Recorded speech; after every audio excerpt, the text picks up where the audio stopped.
Assalamualaikum warahmatullahi wabarakatuh. Alhamdulillah, dalam lecture 2 kita dah belajar tentang apa itu phase angle, and then kita dah belajar apa itu phase difference, dan bagaimana kita nak tulis equation apabila graf kita shifted. So shifted either to the right or to the left. So ianya akan bagi kesan lah kepada equation kita.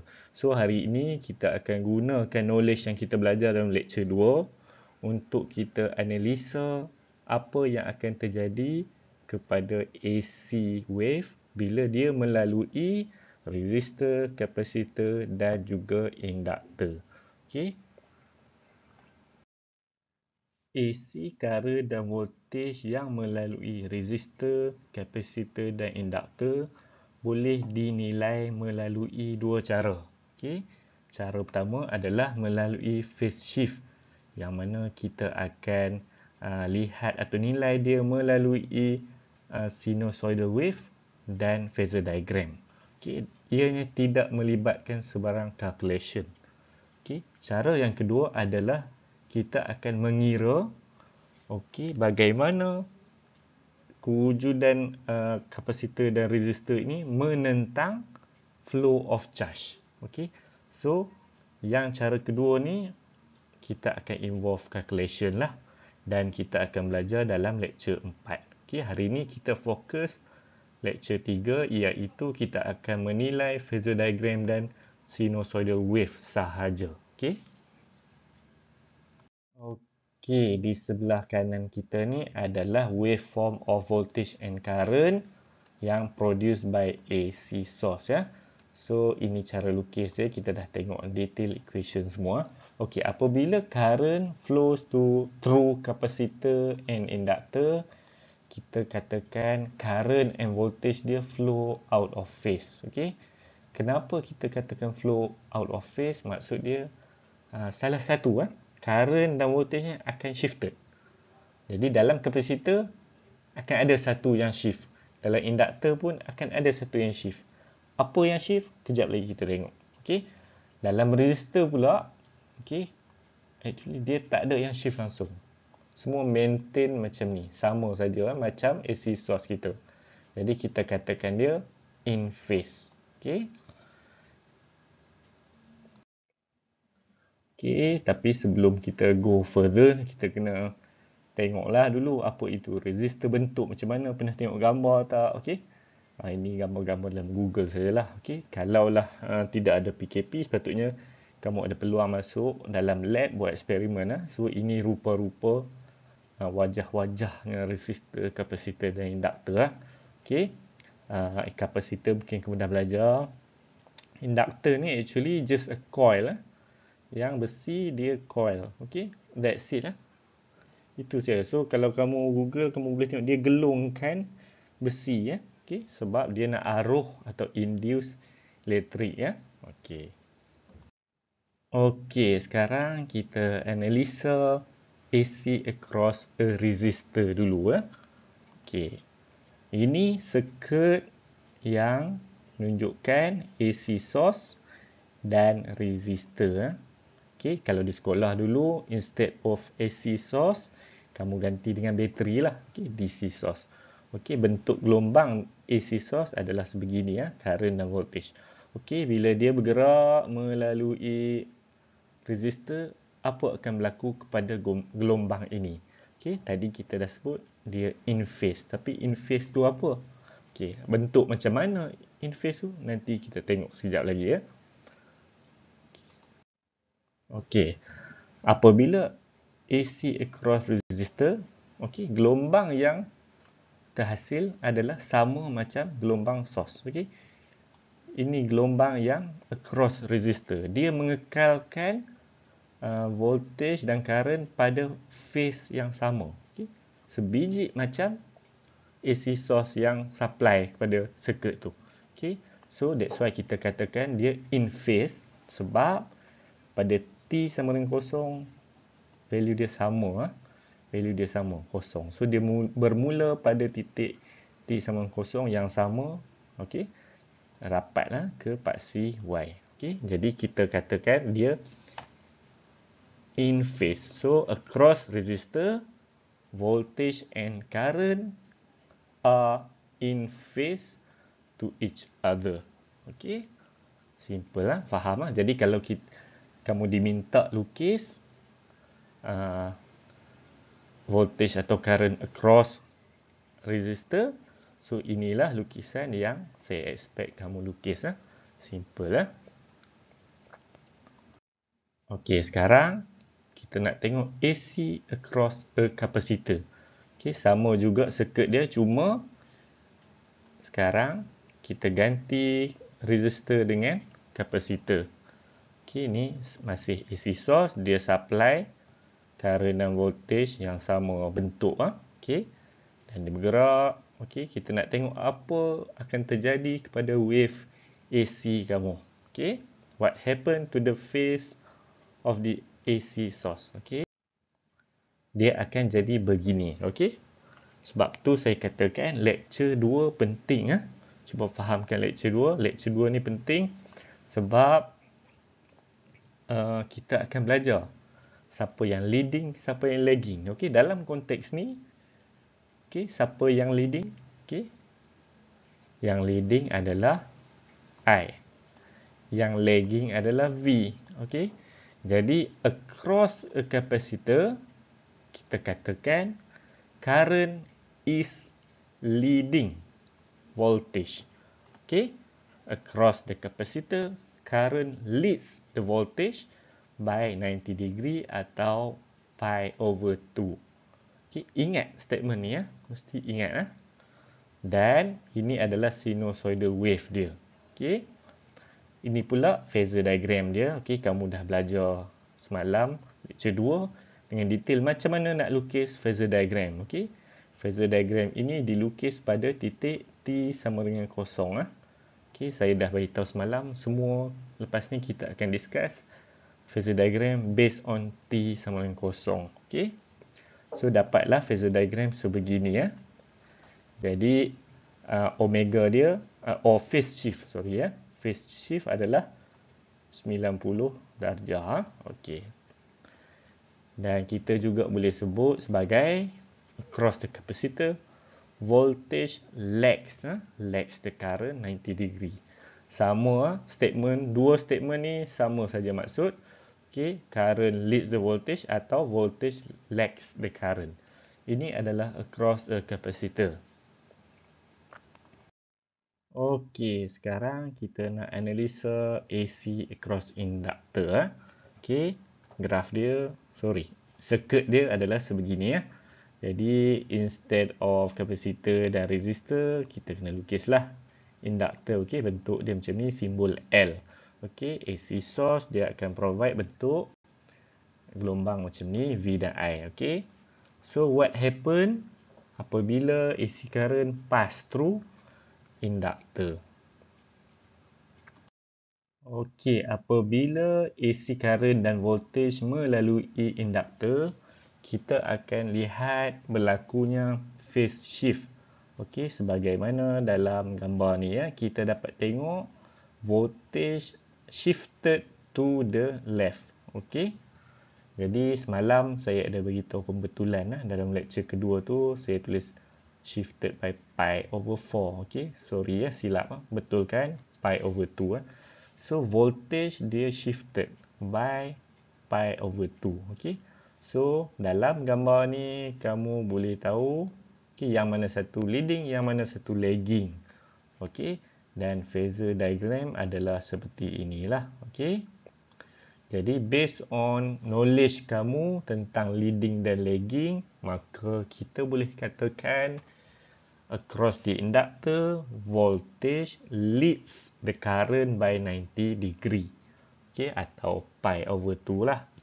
Atau juga kita boleh sebut sebagai across the inductor, current lags the voltage by 90 degrees. Okey, current tertinggal di belakang. Okey, berbanding voltage. Okey, jadi kena ingat dua statement ni kena ingat. Okey, dan kena ingat juga statement untuk capacitor tadi. Okey, dan ingat cara sketch. phasor diagram dan sinusoidal wave. Tapi sesetengah buku, dia lukis gambar sinusoidal wave untuk induktor tu lain sikit. Tapi dia bagi maksud yang sama. Cuba tengok. Dalam gambar ni, untuk induktor, dia lukis begini. Yang hijau adalah V, yang merah adalah I. Kita tengok tadi, nilai V adalah tinggi. Yang saya lukis tu tinggi. Tapi dia punya rendah. So, adakah memberi maksud berbeza? Tak ada masalah. Sama. Kalau kamu tengok dalam graf ni, yang hijau masih leads.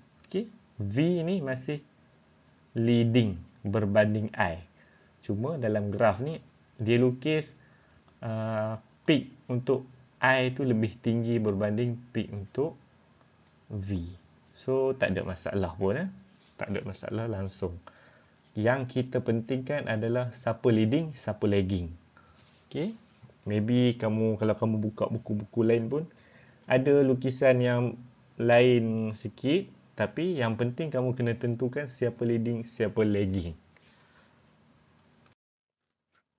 Jadi sebagai summary untuk phase shift ni, yang leading dan lagging kapasitor induktor ni, across a resistor, current is in phase to voltage. Ingat statement ni. Across resistor, current is in phase. Across a capacitor, current leads the voltage. Whereas across an inductor, voltage leads the current. Yang penting jangan tertukar statement. Jangan across a capacitor, voltage leads the current. Kalau tertukar statement, maka salah lah. Jadi kena hafal betul-betul. So adalah macam-macam petua nak hafal ni.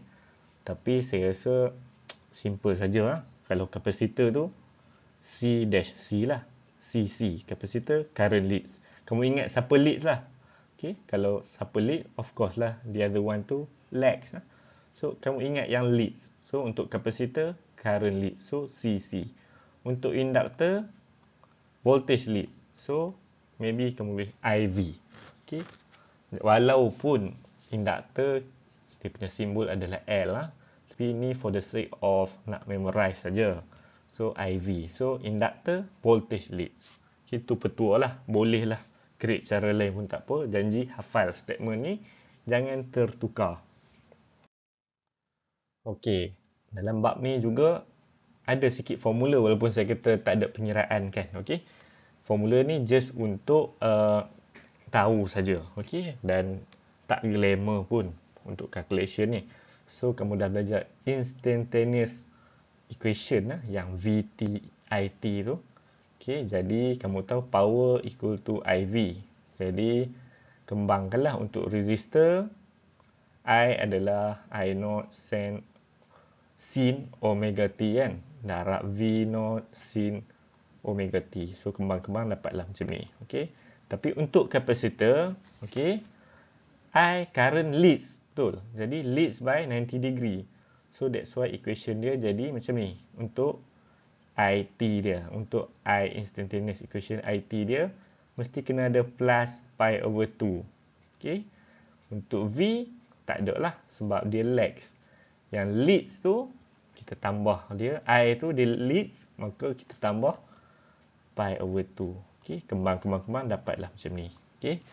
Manakala untuk induktor, V dia leads, voltage leads, maka dalam equation VT tu kita kena tambah pi over 2. And then kembang-kembang dapatlah equation macam ni. Cuba tengok dan check lah. Saya rasa insyaAllah betul lah. Tak tersilap tulis lagi. Kalau ada silap tulis boleh bagi tahu. Dalam lecture pertama saya ada terangkan dan kita dah tengok formula untuk power dissipated by resistor. Maksud dia kalau dalam circuit tu ada resistor, saya beritahu itu kalau kita pegang resistor tu dia panas. Maksudnya resistor tu dia dissipate energy, mengeluarkan haba atau membazirkan haba, merugikanlah AC source kita. Jadi kamu boleh calculate power dissipated by resistor guna formula ni. Okey. Tapi hari tu saya pesan dalam formula pakai yang ada R. Okey, ada reason dia kenapa saya pesan macam tu. Sebab saya tak nak kamu pakai formula ini, sebab saya takut kamu confuse. Kamu pakai AC source. Okey, tak boleh ya. Kamu kena pakai VRMS across the resistor. Okey, bukannya VRMS by power source tu. Okey, source supply tu bukan. Jadi kalau nak pakai formula yang kedua ni boleh, dengan syarat VRMS mestilah across the resistor. Okey. Namun untuk kapasitor dan induktor dia tak dissipate sebarang power, sebarang energi. Tidak, dia kosong. Average power dissipated dia adalah kosong. Sebab ideal kapasitor dan induktor ni dia absorb dan dia return balik semua energi ke dalam circuit tu. Jadi dia tak dissipate sebarang heat or energy. Okey, ini adalah merujuk pada ideal kapasitor dan induktor lah. Okey, dan kita belajar ideal kapasitor dan induktor sahaja dalam bab ni. Okey, jadi ingat kalau ditanya berapa power dissipated by capacitor dan induktor, okey, jangan start mengira pula, jangan pakai formula untuk kira. Okey, walaupun kamu ada nilai I, nilai V, okey, tak, power dissipated by capacitor dan induktor adalah kosong. Okey, example 1. Okey, determine value of current across the inductor when voltage is maximum. Okey, senang saja. Dia tanya apa nilai current bila voltage is maximum untuk induktor. Jadi tak ada kiraan pun. Kalau kamu tengok graf ni, okay, when voltage is maximum kat sini, current is 0. Okay, nanti kalaulah ada kena buat calculation pun, jangan, walaupun bila kita buat calculation kadang-kadang tak memerlukan untuk kamu lukis graf or anything. Jangan terkeliru. Jangan main calculate nilai I, V, pakai V over R ke apa. Jangan terkeliru. Ingat, untuk induktor apabila voltage maksimum, current adalah kosong. Okey, kat sini current adalah kosong. So soalan tu dia bunyi macam trik lah. Okey, saja nak trik kamu. Okey. Jadi alhamdulillah kita dah cover topik untuk lecture kedua kita. Okey, jadi ini poin-poin yang kita dah cover tadilah, semua poin ni, dan insya-Allah kamu boleh faham. Kalau tak faham cuba baca nota lagi sekali dan maybe tengok semulalah video ni. Saya try to make my lecture note as simple as possible with so many pictures. I think I believe you can understand it well lah.